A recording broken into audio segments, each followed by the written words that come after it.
أهلا وسهلا بكم. معكم عبد الوهاب حفكوف، أحييكم وأرجو لكم مشاهدة طيبة. تحية نوفمبرية جزائرية ثورية، تحية لمكة الثوار، تحية للأحرار في كل مكان.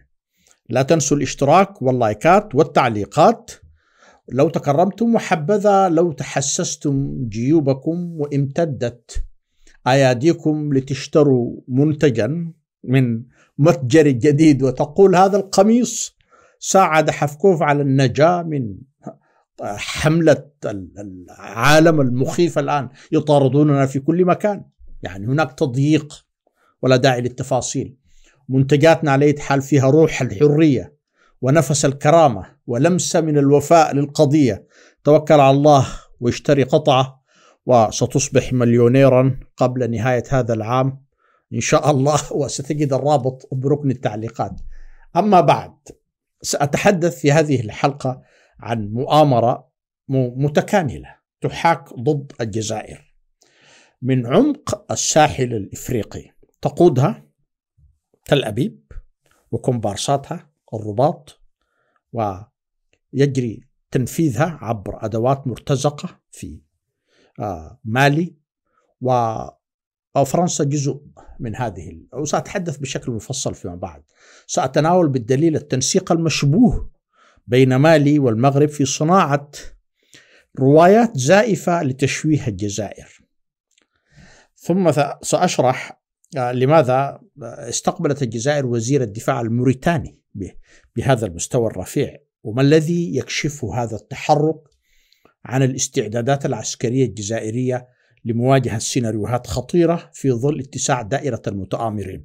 سأتحدث أيضا عن أخطر اختبار تتعرض له السيادة الجزائرية منذ الاستقلال. اختبار طبعا لم يعني تختار له الجزائر، أو لم تختاره الجزائر بعبارة أخرى، بل فرض عليها من تواطؤ ثلاثي بين باريس تل أبيب والرباط. سأتوقف عند قرار فرنسا سحب سفيرها الذي لم يكن في تقديري ردة فعل، بل خطوة مدروسة ضمن خطة أكبر لإضعاف الجزائر مقابل وعود مغرية بعودة النفوذ الفرنسي في الساحل. ثمة قوى الآن تتحرك. سأشرح كيف تحول المغرب إلى أداة وظيفية في هذا المشروع، وكيف يعاد رسم الاستعمار بثوب جديد. وسأتحدث عن الرسالة المدوية التي بعثتها الجزائر عبر رسو سفينة روسية، سفينة الاتصالات الحربية الروسية فيكتور ليونوف، رست في ميناء الجزائر، وما تحمله من مغزى خطير في توقيت بالغ التوتر وبالغ الدقة. الجزائر ليست وحدها بعبارة أخرى، ومن يلعب بالنار سيحترق بها. ودعونا نبدأ بالسفينة الروسية. إنها سفينة الاتصالات الحربية الروسية فيكتور ليونوف، رست في ميناء الجزائر. ورغم أن كثيرين مروا على هذا الخبر من دون تركيز، في تقديري أن ظهورها حدث بالغ الرمزية في توقيته ونوعي في دلالته، وذو طابع جيوسياسي لا تخطئه عين المراقب. ففي خضم تصعيد تقوده ثلاثية متشابكة الأهداف، فرنسا، المغرب، إسرائيل، ضد الجزائر، يأتي هذا التحرك الروسي ليكسر معادلة الضغط. وواضح جدا أن هذه رؤوس تظهر فقط، ولا نعرف ماذا يوجد في الأعماق. المهم، وهي رسالة في الواقع تعيد في توجيه الرسائل إلى العمق الأوروبي والإقليمي بأن الجزائر ليست هدفا سهلا في زمن التكتلات، وأن زمن تفكيك السيادات قد ولى للأبد. ما يجب الوقوف عنده هو نوع السفينة، وليس فقط جنسيتها أو مكان رسوها. فيكتور ليونوف ليست سفينة دعم لوجستي، وطبعا وليست بارجة هجومية، بل وحدة متخصصة فيما يعرف عسكريا بعمليات القيادة والسيطرة والاتصال والاستخبارات، يسموها C4 ISR هذا النوع من السفن يستخدم فقط في بيئات استراتيجية حساسة أو قيد الاشتعال، حيث تكون الحاجة ماسة إلى التغطية السبرانية والقدرة على الرصد الإلكتروني واعتراض الإشارات وإدارة الحرب المعلوماتية. بالمناسبة بعض الناس قد يستغربون كيف نتحدث عن الحروب ولا يوجد شيء في السطح. الدول لا قلب لها، الدول لا تتصرف مثل البشر، يعني تأتي ويكون لديك مفتاح وتنام وتتوقع أن الدنيا بخير. الدول تدار بذهنية مختلفة تماما، ودائما هناك مخاطر. وفي ظروف كهذه، في اللحظة العالمية التي نعيشها، المخاطر تزداد.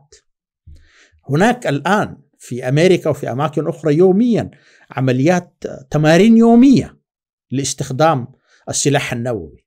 هناك آلاف الأشخاص يصحون، يعني يستيقظون كل يوم من النوم ويمارسون هذا، وكأنما الحرب النووية ستقع غدا. هكذا هي عقلية الدول. الاستعداد للحرب جزء أساسي، ولا توجد طمأنينة في ظروف كهذه. فقط أنا أحببت أن أقول هذا حتى لا تستغربوا كيف الأمور تبدو في السطح عادية، ولكن في وراء الكواليس ثمة مخاطر. وصدقني إذا كنت دولة مثل الجزائر لابد أن تتوقع ذلك. المهم، في المنظور العسكري سفن الاتصالات لا تعتبر أدوات مكملة، بل هي دماغ المعركة.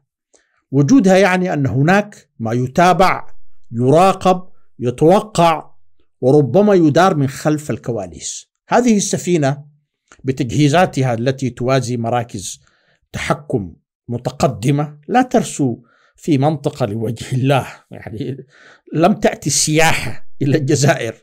هذه السفينة مشغولة دائما بأشياء خطيرة، يعني أتت لأشياء متعلقة بتحليل وجمع معلومات أو تأمين تواصل عملياتي مع محيط مقلق. وعلى هذا الأساس فإن اختيار روسيا أن تبعث بهذه القطع البحرية تحديدا في هذا التوقيت إلى الجزائر يحمل في تقديري 3 رسائل كبرى. أولها أن روسيا تعلن انخراطها التقني في أمن الجزائر، واحدة من العلاقات التي لا تناقش كثيرا في العلن، العلاقة بين الجزائر وروسيا. لا أحد يفهم الكثير، ولكن في المحكات تكتشف بأن البلدين لديهما علاقة خاصة جدا. يعني وروسيا تقول يعني الأمر نحن منخرطون، صفقات الأسلحة جانب من العلاقة. يعني هناك أيضا أدوات التنسيق السيادي الأعلى، لا يعني أي في صلب شبكة القرار العسكري المعلوماتي. يعني الجزائر الآن والغة ضالعة في هذا الأمر. ولا تنسى أن ثمة اتفاقية استراتيجية معمقة بين البلدين.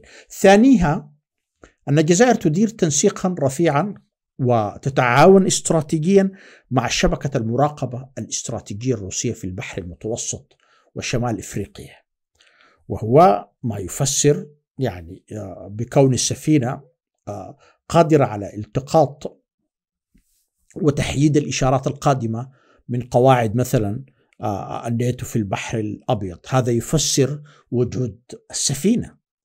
وأيضا يعني من الجيوب الفرنسية في الساحل، أو حتى من الأقمار الاصطناعية المرتبطة بإسرائيل.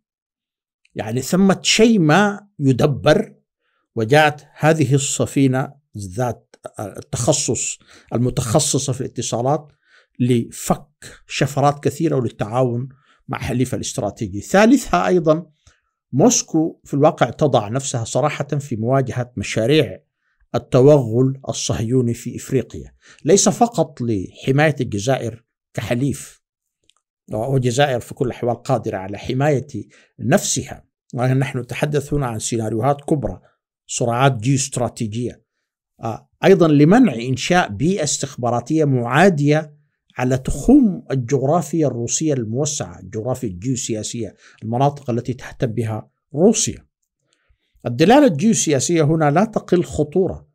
الجزائر كحليف تفتح أمام روسيا منفذا في غرب المتوسط، مقابل فتح مظلة ردعية على المستوى مثلا السبراني والعملياتي. إذن فالتحالف بين البلدين يعني ليس تحالفا يقوم على شراكة استراتيجية تتأسس على تبادل المصالح الاقتصادية أو الأسلحة، إنها شراكة أقوى عميقة، حيث تتقاطع رؤية الجزائر لسيادة القرار مع حاجة روسيا إلى تموضع مرن في مواجهة الناتو وأذرعه. لكن الأهم من ذلك هو توقيت هذه الرسالة البحرية وسط الحديث عن تهديدات فرنسية مبطنة، وهذا الأمر سأتحدث عنه فيما بعد قليل، تحركات استخباراتية مغربية ضد الجزائر، تغلغل إسرائيلي في البنية الأمنية لدول الساحل. يجيء هذا الحضور الروسي ليؤكد أن الجزائر ليست وحيدة، وأن المس بأمنها السيادي لم يعد شأنا محليا، بل يعامل كجزء من بنية الردع المتبادل بين أقطاب العالم. إنما تفصح عنه هذه السفينة هو أن الجزائر باتت بالفعل منخرطة فيما يشبه الحرب المعلوماتية الباردة، وأنها تستعد لمراحل أكثر تعقيدا من إدارة الصراع، في حين تبعث روسيا بأداة تنصت واختراق بحري إلى الجزائر. يعني فهي طبعا لا تفعل ذلك بدافع المجاملة العسكرية، بل بوعي، يعني بأن هناك نذر صدام ما، وأن الجزائر بحاجة إلى عين أخرى ويد أخرى خلف الستار.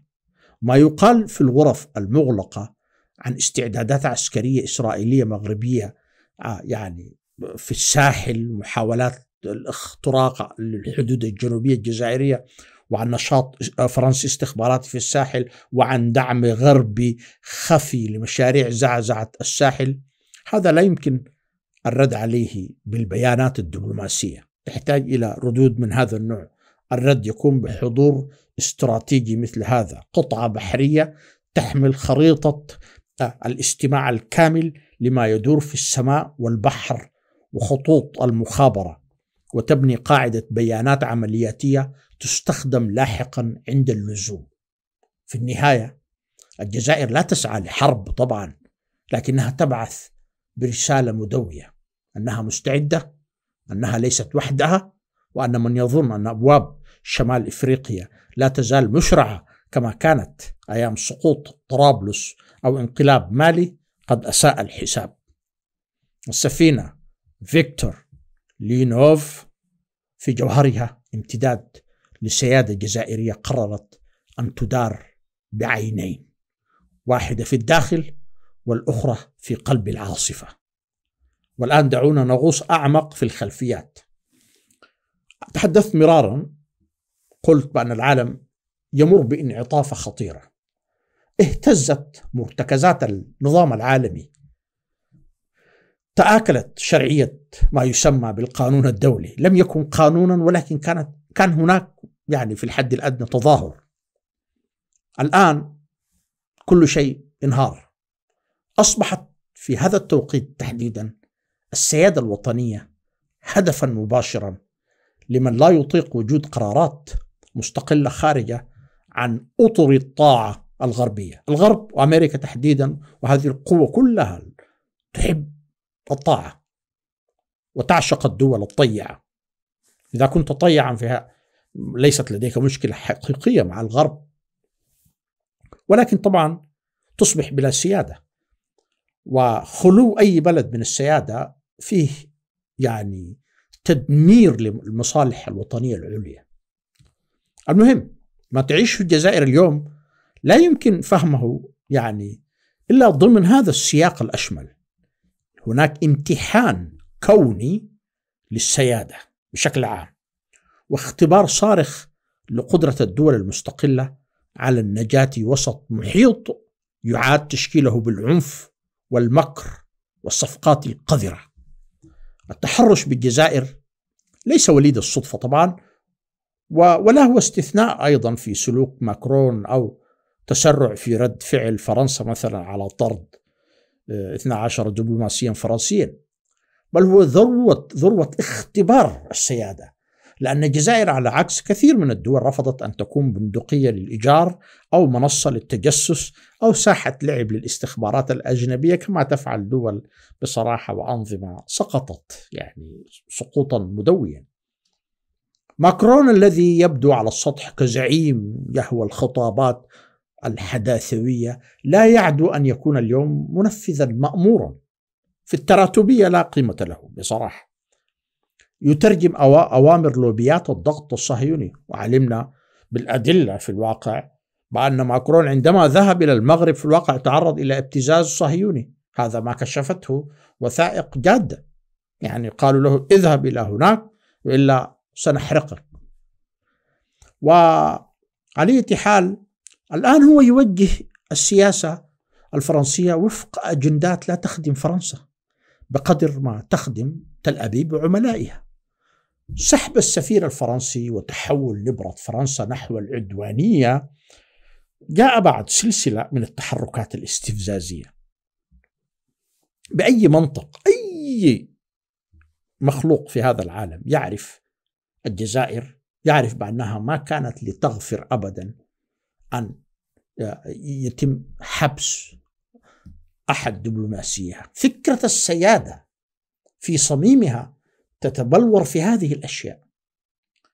يعني التحركات الاستفزازية إذن كانت مدروسة، كانت ممنهجة، بدءا من التجسس المباشر عندما عرضت الجزائر محاولات كثيرة جدا. هذه فرنسا لا تريد علاقة عادية، تريد علاقة مركبة قائمة على عقدة التفوق، مرورا طبعا بعد التجسس باعتقال الدبلوماسي الجزائري، والآن انتهاء بالتصعيد الإعلامي المنظم. لم تكن فرنسا تتحرك بغفلة عن العواقب، كانت تتقصد دفع الجزائر إلى الرد لتصنع من رد الفعل ذريعة للتصعيد.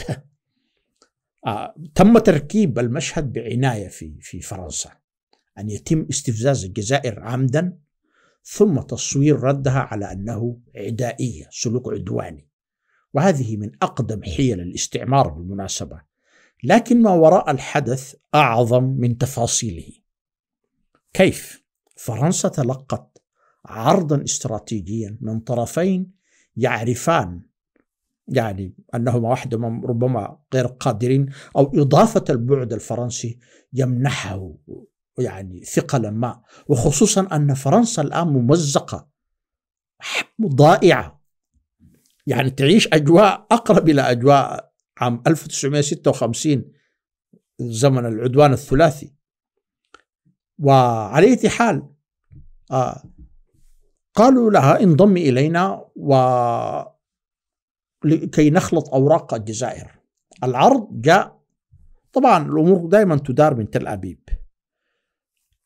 المغرب المخزن لديه طبعا مصلحة كبرى، لأن شرعيته الآن انبنت على شيطنة واستعداء الجزائر. لا توجد شرعية لهذا النظام المخزني، كل شيء من يصحون من النوم حتى المساء شرعيتهم مستمدة من هذا. التطبيع استمد سببه، يعني يحتاجون إلى ذريعة الجزائر.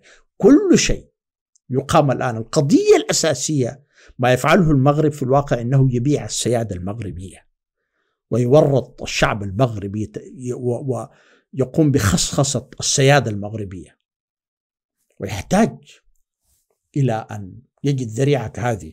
المهم المخزن المغربي في لحظة ضعف داخلية وشرعية منهارة وجد في التحالف كما تعرفون مع إسرائيل مخرجا وظيفيا يقدم من خلاله خدماته كوكيل محلي، يسمح بمرور الاستخبارات، يفتح الأرض للتجسس على الجزائر، يطلق ماكينة إعلامية لتشويهها. كل هذه الأمور معروفة. بالنسبة للصهاينة لديهم غرض جيوستراتيجي أخطر، أنهم يحلمون بأن يسيطروا على العرب، على كل الدول، يخططون إلى أبعد، يحتاجون إلى مواطئ قدم في كل مكان. فكرة الصهيونية فكرة إمبراطورية، هم يديرون الآن واشنطن، خطرون للغاية. لا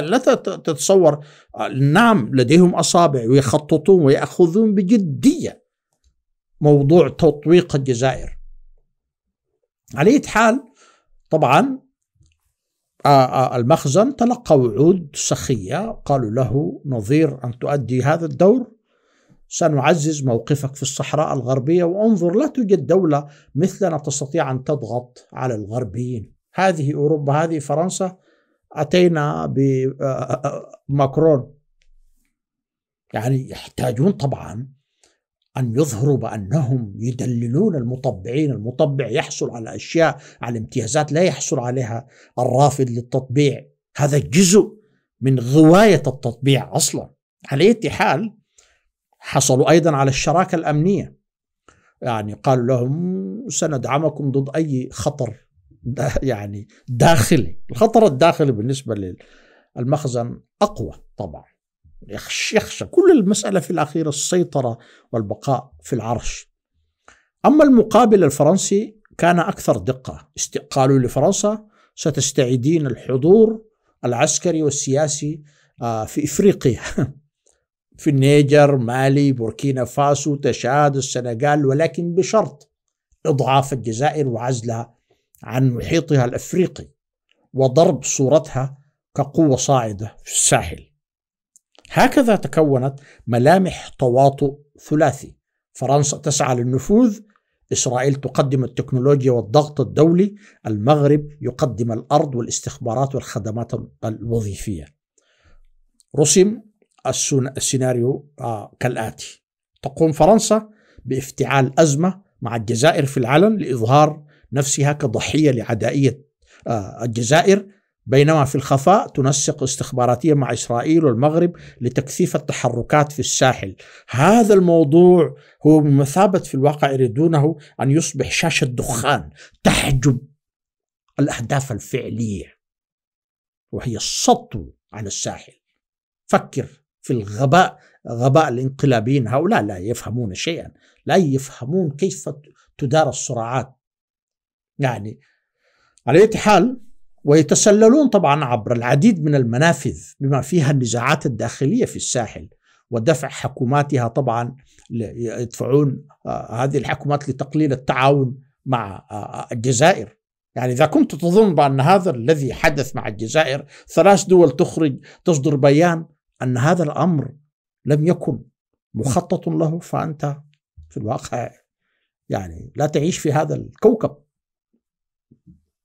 على أي حال، في نفس الوقت طبعا يعني بعد أن أقنعوا الأفارقة وقالوا لهم الآن تحرشوا استفزوا الجزائر وقطوا علاقتكم، هذا العزل في الواقع خطير جدا، لأنه بمثابة إعاقة لدور الجزائر السيادي ورؤيتها، وهو أمر سأتحدث عنه بعد قليل.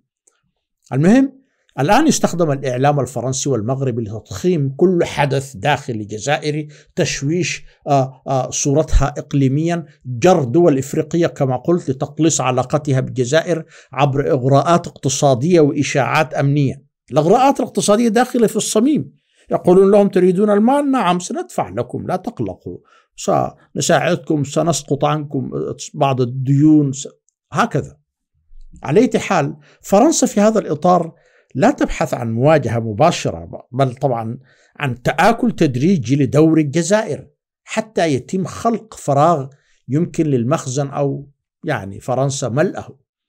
وهنا تدخل إسرائيل كصانع خلفي للعبة، تفتح الأبواب التكنولوجية، تؤمن المعلومات، تضغط دبلوماسيا داخل الاتحاد الأوروبي وأمريكا لتصوير الجزائر كدولة غير متعاونة، بل كعقبة أمام مكافحة الإرهاب في الساحل.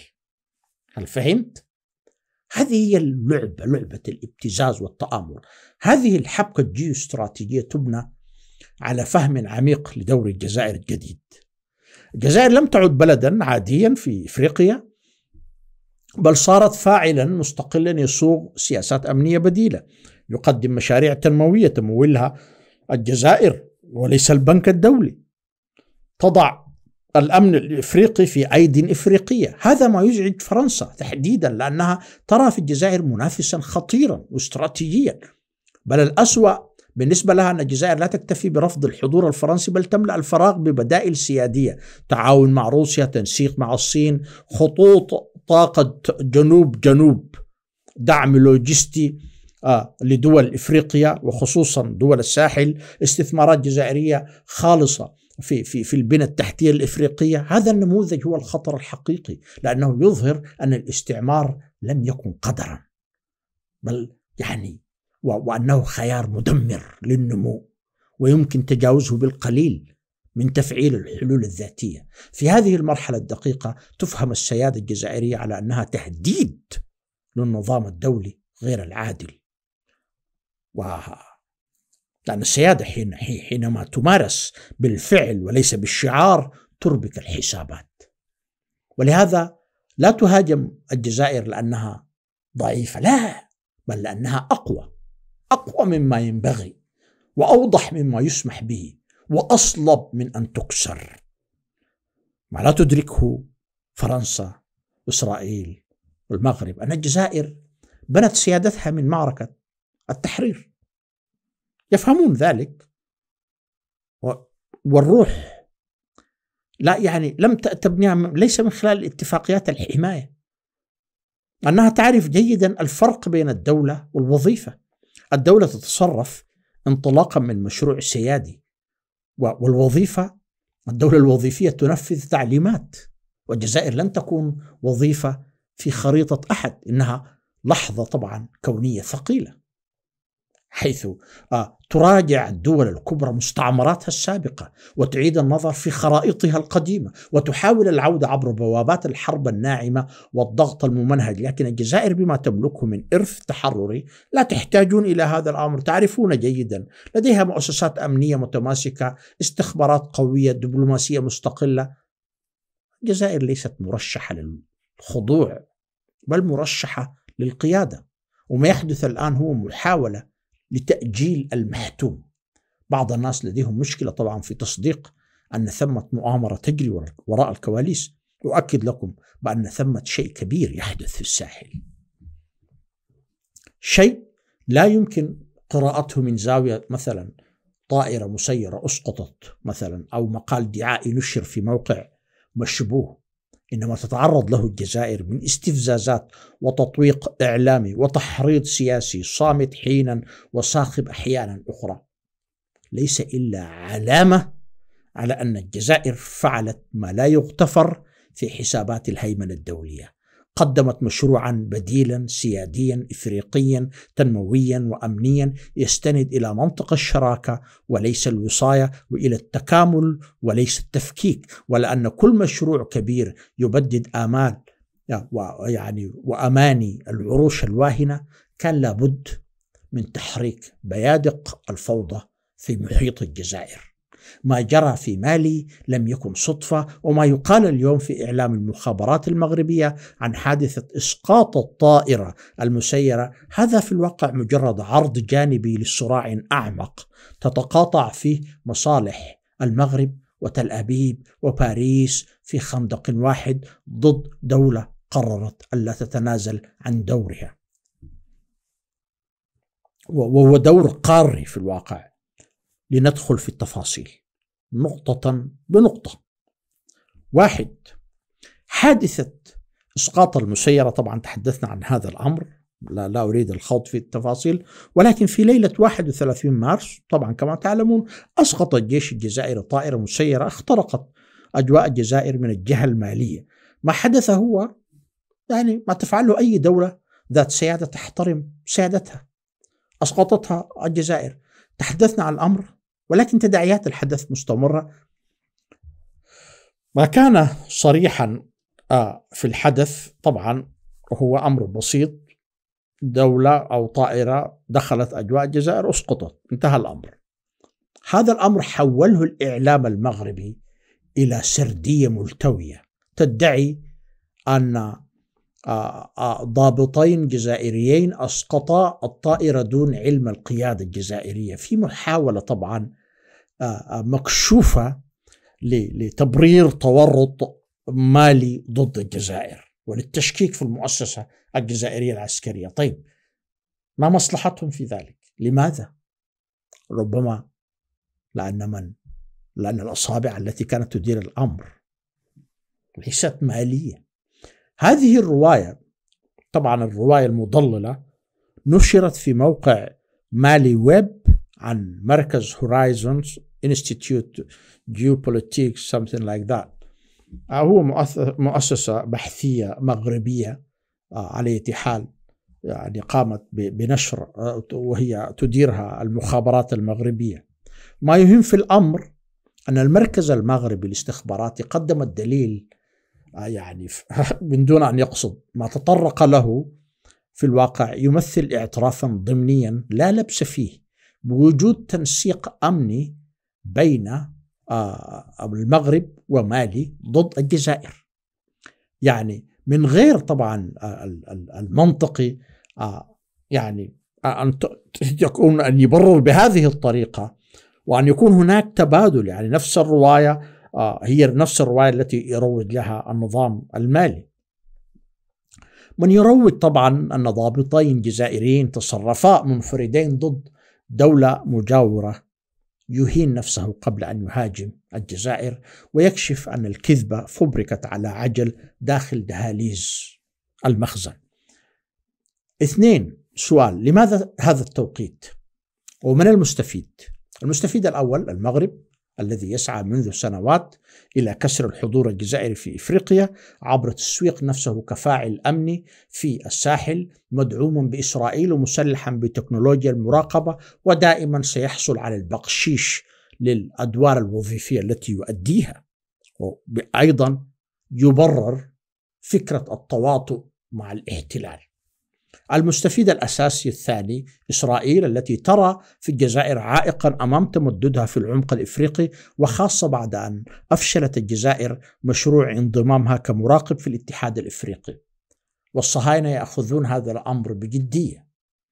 المستفيد الثالث فرنسا، التي انهار نفوذها التقليدي في مالي وتسعى طبعا للعودة من بوابة الفوضى. ما يجمع هؤلاء هو الخوف من الجزائر، ليس كقوة عسكرية فقط، بل كمشروع حضاري بديل، مشروع في الواقع إفريقي. يعني 3: الجزائر ومالي، كيف تدهورت العلاقة فجأة؟ سؤال خطير جدا. كيف؟ تطور غير منطقي، أليس كذلك؟ لابد طبعا من أصابع، لابد من مؤامرة لحدوث أمر كهذا وبهذه الطريقة. من يراجع تاريخ الجزائر مع مالي سيجد دعما بلا مقابل في الواقع، و يعني مقابل حتى مفاوضات سياسية، علاج للجرحى، إيواء للنازحين، احتضان للطلبة، إغاثات مستمرة في الأزمات. لكن ما قام به الانقلابيون في مالي مؤخرا هو نكران فج لكل ذلك. وينبغي أن نتساءل لماذا؟ اليوم هذا واضح جدا أن ثمة أصابع وثمة إغراء أكبر قدم لهؤلاء، ولا بد أن يكون لهذا الأمر علاقة بهذه الأطراف. سلوك هذه الأطراف، تصميم فرنسا على تخريب كل شيء في هذه الفترة، وتزامنا مع وجود ترامب والدعايات، الأحاديث بأن الجزائر تدعم الإرهاب أو أنها، كل هذا في الواقع لا يمكن أن يكون صدفة، يعني لا يمكن. وعلى أي حال الأصابع التي تحرك مالي هي نفس الأصابع التي تحرك المغرب، هي نفس الأصابع التي تتآمر، وهو كله في الأخير سيناريو مدروس لتجفيف الدور الجزائري في الساحل وإحلال أدوات الهيمنة محل هذا الدور. الخبير المالي محمد ويس المهري كان واضحا حين قال الجزائر لم تفعل سوى ما كانت ستفعله أي دولة تحترم سيادتها، وأضاف قال: من يظن أن ما يحدث خلاف بين بلدين يقرأ المشهد بعيون يعني مغمضة. قال: إننا أمام تحالف إقليمي لضرب الجزائر. هذا هو الأمر. رابعا الحملة الإعلامية المغربية باعتبارها واجهة حرب استخباراتية. طبعا الانكشاف المغربي في هذه الأزمة لا يحتاج إلى تحليل معمق بقدر ما يحتاج إلى تسجيل نقطة، وهي يعني مفادها أن المغرب ينسق أمنيا وإعلاميا مع مالي لتشويه الجزائر، وأن وهذه هي وظيفته في الأساس، أنه مكلف من أطراف أخرى يخدم فيها فرنسا، يخدم فيها إسرائيل. خامسا، لدينا موضوع مهم جدا، زيارة وزير الدفاع الموريتاني، يعني الجزائر التي تستهدف من العمق المالي والمخزن المغربي والتخطيط الإسرائيلي لم تعد تتعامل مع الموقف طبعا كأزمة إعلامية. هناك وعي واضح جدا أن الجزائر أدركت بأن هذا الأمر في الواقع ينبئ عن تطورات ربما تصبح أخطر مع الوقت. قرأت الجزائر التحركات جيدا، بدأت بتحصين جبهتها الاستراتيجية، وزيارة وزير الدفاع الموريتاني للجزائر أنا أقرأها ضمن هذا بصراحة، وعلى مستوى رفيع استقبل بشكل خاص. هذه هي إحدى خطوات الاستعداد. من يقرأ هذه الزيارة كبروتوكول لا يفهم في السياسة ولا في العسكر في الواقع. ما جرى هو تثبيت لمحور استراتيجي يمتد من تمر راست إلى نواكشوط، ويشمل تنسيقا استخباراتيا، وربما حتى إعادة رسم عقيدة أمنية جديدة تقوم على التحرك الوقائي وليس بالضرورة الانتظار الدفاعي. الرسالة واضحة، إذا اختار البعض اللعب بالنار من الجنوب فإن الجزائر لن تفاجأ ولن تكون وحدها، ولديها أيضا خططها. كيف يكون ذلك؟ في تقديري الجزائر تعد نفسها لأسوأ السيناريوهات. تعقيد المشهد الإقليمي وتعدد المتآمرين وتورط كل من المغرب، إسرائيل وفرنسا، هذا يجعل من القراءة العسكرية طبعا ضرورة لا غنى عنها لفهم طبيعة التحركات الجزائرية واستعداداتها المتسارعة. في مواجهة هذا الطوق الزاحف تعكف الجزائر على إعادة ترتيب أولوياتها الدفاعية، بدءا بإعادة تموضع الرادارات والمنظومات المضادة للطائرات في عمق الجنوب، وتحديث الشبكة الإلكترونية للإنذار المبكر تحسبا لهجمات جوية محتملة. ربما أنت تستعد على أي حال، لا تقول لا هذا سيناريو خرافي. تقوم بطائرات مسيرة أو بمهام استطلاع متقدمة. بالتوازي مع ذلك تعمل القوات الجوية على تعزيز فعالية سلاح الطيران الاستراتيجي من خلال تجهيز الطائرات المقاتلة لسيناريوهات رصد وضرب سريعة داخل العمق المالي عند الضرورة في أي مكان، من أي الخطر جاء من أي منطقة، وفرض حظر طيران فعلي. طبعا الآن هذا رسميا هو الذي الأجواء الجزائرية أغلقت، والجزائر أيضا لا تغفل الحرب الإلكترونية. وصول السفينة الروسية لسنا ندري ما الذي حدث. أيضا تنشط وحداتها المختصة في التشويش على الموجات التي تستخدمها إسرائيل لمراقبة الحدود الإفريقية، وهذا طبعا يعكس إدراكا عميقا لطبيعة الصراع غير التقليدي الآن.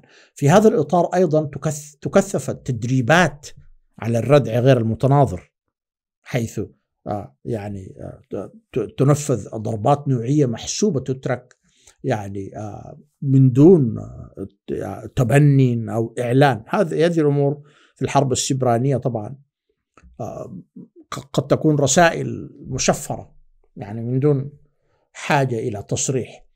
من زاوية استخباراتية طبعا الجزائر لديها استخبارات قوية تحفز مديرية الأمن العسكري عناصرها بالتأكيد للعمل الميداني داخل العمق المالي ربما والنيجري. أنا أفضل دائما أن تتحرك، أن تكون لديك أذرعك الاستخباراتية، أن تستعد، لأنها مرحلة خطيرة جدا.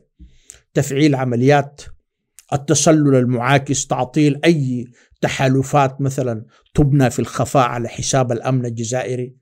على مستوى الإقليم المباشر تسعى الجزائر إلى تعميق التنسيق الآن مع موريتانيا، ليبيا، تونس، وكل دول الساحل الرزينة التي تعي المخاطر القادمة لتثبيت طوق دفاعي جماعي يحيط بالمسرح المهدد، خصوصا في ظل تصاعد الاهتمام الإسرائيلي والفرنسي. طبعا المغرب يؤدي دور وظيفة على أي حال، وكما قلت لكل طرف أسبابه الخاصة في هذا التزاحم الجيوسياسي. وفي قلب هذه الاستعدادات ترفع الجزائر من جاهزية قواتها الخاصة من خلال مناورات صامتة تجرى حاليا أكيد في عمق الصحراء الكبرى، تحاكي سيناريوهات شديدة التعقيد كعمليات إنزال جوي معادي أو محاولات تهريب سلاح جماعي للداخل. هذا كله في الواقع يعكس حذرا استراتيجيا لا يستهين بأي فرضية، ويثبت أن الجزائر لا تنتظر أن تفاجأ بل تسعى لأن تفاجئ. الجزائر لا تعتدي كما قلت مرارا، لكنها لا تؤخذ على حين غرة.